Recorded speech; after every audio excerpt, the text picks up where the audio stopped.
नमस्कार मित्रांनो, आजच्या भागामध्ये इंद्र राणी बोलत असते तेवढ्यात तिथं उर्मिला बघते.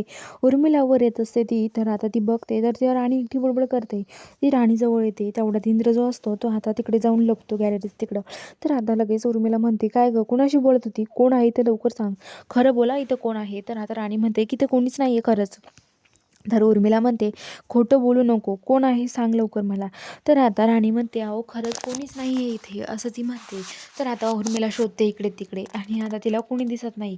इंद्र लगेच दुसरीकडे जाऊन लपतो. जर ती तिकडे गेली का तिसरीकडे जाऊन लपतो आणि तो आता असं करून करून आता घराच्या खाली उडी मारतो आणि जी भिंत आहे त्या भिंतीचं तारकांपण आहे त्याच्या बाहेर उडी मारून तो गेटने आतमध्ये येत असतो.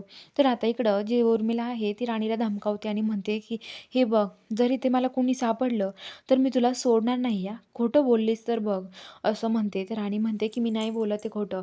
तर आता उर्मिला तिला धमकावून तिथून निघून जाते. तर आता इकडं इंद्र जो असतो तो गेटवरून कुदी मारतो आणि तो आतमध्ये येतो, गेट लावतो, आतमध्ये जायला लागतो. तेवढ्यात त्याला मालती बघते आणि म्हणते की, कुठं गेला होतास इंद्र तू? तर इंद्र म्हणतो की, कुठं नाही, इथंच होतो, असं म्हणतो.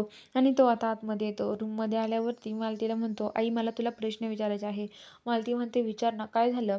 तर ती म्हणते की, तू मला एक सांग, खरं बोला, तर राणीला आणि मला वेगळं करण्याचा तू प्रयत्न करते नाही, सांग लवकर. तर आता लगेच ती म्हणते की, नाही करत आहे मी.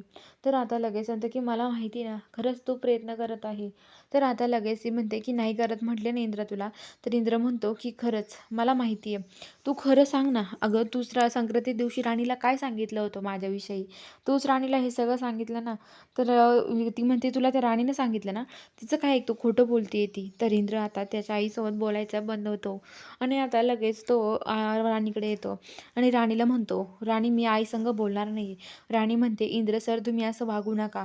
हो तुम्ही आपल्याला अजून आपल्याकडं पुरावे सुद्धा नाही ठोक, तरी तुम्ही असं का करताय? तुम्ही बोला आई संग, मालती आई संग.